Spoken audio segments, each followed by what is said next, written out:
So one of the key elements of all of this is the publications, and we're surrounded by so many books that have been published with children and young authors and adults by Fighting Words. Maybe it'd be nice to just look at some of them and talk a little bit about some of the ones that were particularly special for you, Rosa. Yeah, sounds great. And one of the first ones I've picked up, we can't not talk about one of these. Every year, Fighting Words has run a transition year module for one school a year. To date, that's been how it's run. This is one called the Minds Penumbra. And this was done with Dunshaughlin Community College. And this is a long-term project where a group of students come to us for 2 hours a week for a whole academic year. And they go through the pretty intense process of coming up with an idea and drafting it and then getting it back from an editor. And the editor saying all the things you could have done better and drafting it again and trying to come up with an ending and a title.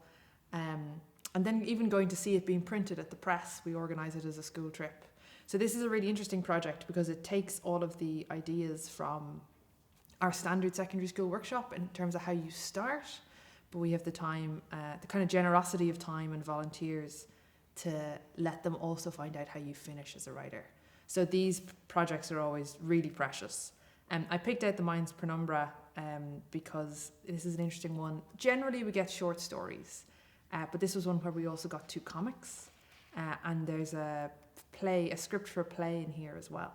So even though it's always been seen as a short story project, it's actually over the years students have come to us and said, yeah, but can I write a comic, or can mine be poetry, or can mine have music involved? So the real ownership of these projects I think is something lovely.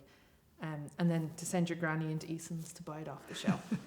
And if a teacher listening to this wanted their class to be involved in a project like that over time with Fighting Words, how do they do that?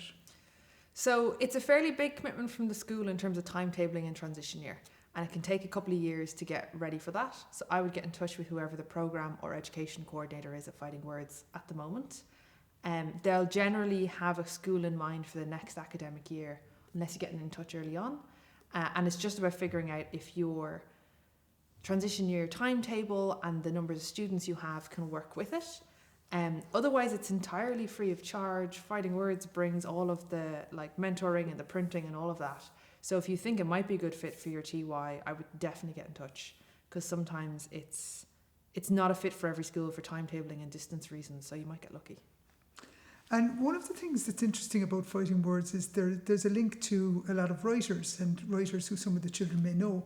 And I noticed that in some of those book projects, there is an involvement with writers from time to time. How does that work? In all of these book projects, actually, there's an involvement with established writers. And one of the things you referenced were in a room full of books. A lot of the books on the shelves are written here by volunteers, are written by former participants, are written by famous writers that we've never met, and are written by transition year students. And I think the fact that they're just mixed on the shelves says everything about the ethos of this environment. But for this TY project, there will always be one established and kind of known writer who meets the students a number of times through the year, gives them advice on their writing, and at the end of the year will read the book and write the foreword. So in the case of the Minds Penumbra, I actually need to check. The foreword was by Shane Hegarty, who they really enjoyed meeting and spending time with. So every year it's a different, usually Irish writer, because they have to come into the centre and meet the students. And Roddy Doyle also tends to be involved with the Transition Year project. So he will also come in as regularly as he can to give advice and read the stories as they're developing. So between that and the editors, who are usually also working in professional publishing, and the trip to the printing press, they are working very much with professionals in the field, from writing to editorial to production. Wonderful. So that was the first one I wanted to show you. Very good. And one project that I'd love to talk a little bit about is the Visions and Revisions publication, which is very interesting because it's a collection of stories that were written by teachers. And while most of the work that Fighting Words does is with children and young people, there are also some book projects with adults. And this was a particularly interesting project because it helped teachers to explore their own creativity and to start writing themselves. And that idea of the creative teacher and teachers exploring their own creativity, of course, is a key dimension to helping them become more creative in their own teaching. And this project was actually started just before the lockdown in late 2019, and the initial workshops took place face-to-face. But then unfortunately had to move online, but that certainly didn't limit the productivity and the genius that the teachers brought to this, because it is a wonderful collection of stories. And Junior Cycle for Teachers in the Arts, which is a coordination and support group for teachers under the Department of Education, were a key partner in this, and together Fighting Words and JCT launched this book in January 2021. And one of the things I really love about that project is that, particularly those ones that were managed to be in real life, if we like, in 2019, it was exactly the model that we use with secondary school students. And it was, I think, really helpful for some of those teachers to be on the learning end for their own creativity, but also to help them think about how they teach creativity, in terms of obviously the JCT being very concerned with it being a CPD aspect as well. And just that idea of sacred time, and genuinely anybody can write. You're not just saying it to your students, but you do need to find 2 hours in your week, and you do need to pick up a pen. And I think from some of the conversations with teachers who are on that, there's so much to be gotten in terms of how you can empathise with your students and how you can empathise with yourself just by going through the process. And you know, we say that as teachers we should always be studying. You should always be a bit behind on your assignments so you can sympathise with your sixth years. If you want to be creative in the classroom, finding time in your life to be creative is so important as well. Indeed, absolutely. Yeah, that's a lovely project. What else have you got for us? So this one is actually quite old. This might have been 2010, 2011. And this was a project called That's Comical. And this was in collaboration with the National Gallery of Ireland. So in a similar kind of model, all the ones I have are based on that TY book model. But this was a much shorter one. They had only a couple of months. And this was a project where a transition year group came to the National Gallery once a week, and they got a tour of the collection. So someone from the gallery would take them round and show them something from the print archive or that was up in the gallery, and sometimes even just the shape of the gallery.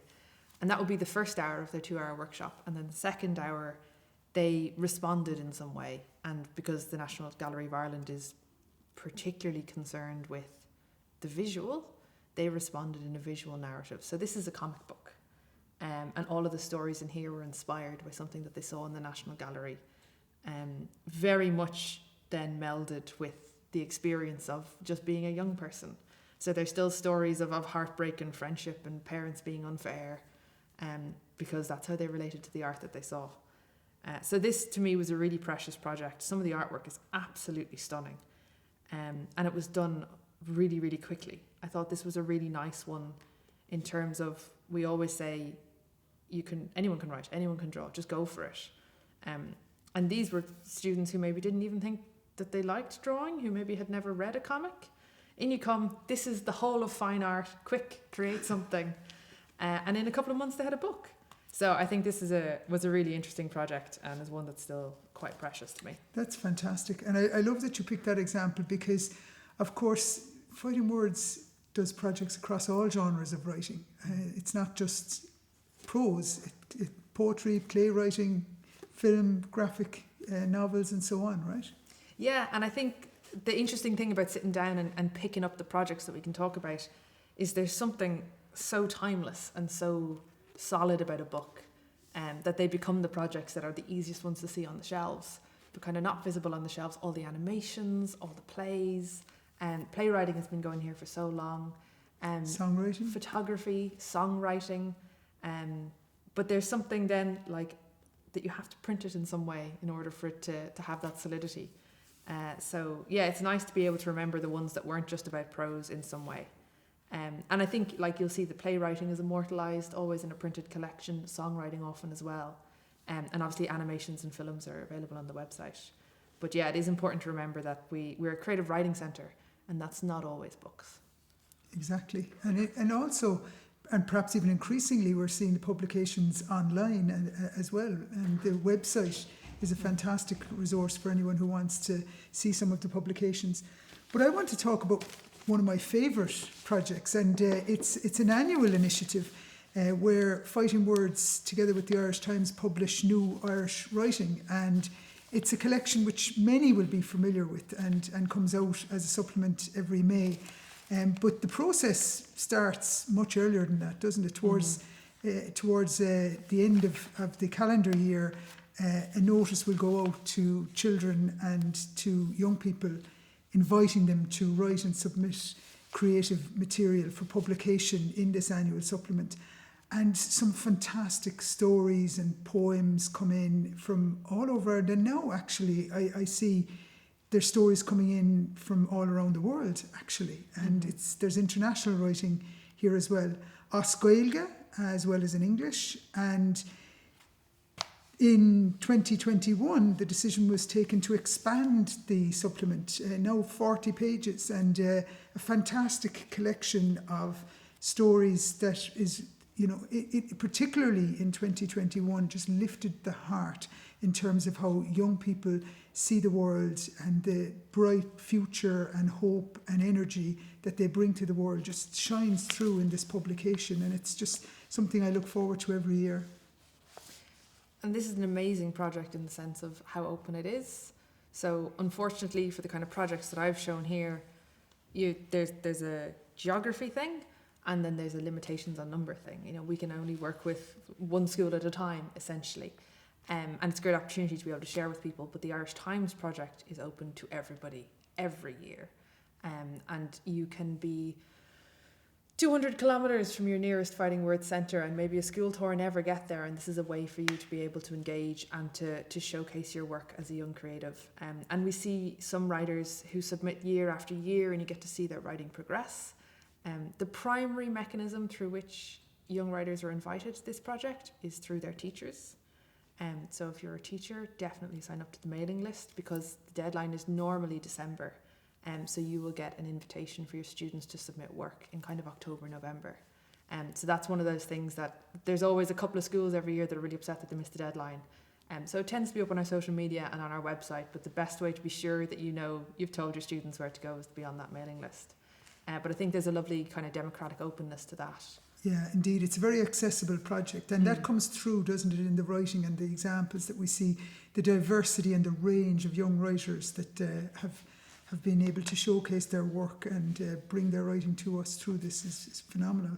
And it's very rigorous. I mean, there's hundreds and hundreds of stories submitted every year, and there's a team of 6 editors who read them, and then they sit and they meet and they try and whittle down a short list, which is always heartbreaking, because everyone always has 40 pieces of their own that they really loved. So to have your work published in that project is a really serious achievement that I really hope those young writers are aware of. I think they normally are. I think it's quite something to have your work in a newspaper. I'm sure they are. Speaking to some of them, there's a great sense of pride in being part of this project. Lovely. What else have you got? The last one that I've brought along is, again, I've just gone for book projects. So this is just a variation on the book project. This is the 3rd version. This was To the Future and Back Again, which had a really fabulous cover by Philip Elliott, who regularly illustrates for our primary school workshops. And this was kind of an experimentation with a cross-curricular project. So this was one where we took a group of students to do our standard, we're going to write a book together, you're going to edit and develop a short story. But instead of filling the room with writing mentors, we filled the room with scientists. And we went for science fiction. So they were working with people who had an awful lot of expertise in physics and biology and chemistry and planetary motion, and didn't necessarily know anything about writing. And we challenged them to understand the scientific world through fiction in this project here. So this was actually cited in DCU to allow us to have that expertise in the same way that we were in the National Gallery when we were doing the arts. And this was just a lot of fun. We did this at Moyle Park. They were hit a little bit by the lockdown. So like Visions and Revisions, it started in person and it had to finish online. But it was just a really interesting way to see how you can take knowledge from one part of the curriculum, and particularly in secondary school, everything's always in boxes. Science happens maybe in a different building to art, and to bring it all into the one room and say, well, we're going to steal from science heavily, and then we're going to do whatever we want with it. and turn it into fiction. And there's just some amazing stories in here in terms of interplanetary travel, in terms of understanding mental health as how it might manifest in different planes, random visitations from further planets, how we deal with climate change, all really big questions for science kind of been explored through just make up a story, just make up a character. And I think this was a book that surprised everybody. The scientists didn't know anything about writing. They didn't even know how a book happened. A lot of the people writing the stories, the young people, didn't think they knew anything about science or writing. And at the end, they just got this really strong, really fun book. So I'm very, very proud of them on this one. Yeah, and that's what I love about that project as well, is the element of surprise. The fact that creative writing is as relevant to science as it is to language or as it is to personal development. And that's a key message, isn't it? That creative writing is relevant to all aspects of life. And I'd say it could be done, and again, like if you're thinking about doing it in your school, like that could be such a great collaboration between two departments. It doesn't have to be science and English. Maybe it's art and geography and you're going to do filmmaking. Maybe it's going to be, drama and maths. I don't even know what you do there, but I'm sure drama and maths can figure it out. Sometimes you get creative when you put things together that you don't know how to put together. So that's the kind of thing that I think could actually be replicated, because you're just getting different experts together and having them trying to muddle out what the other person does.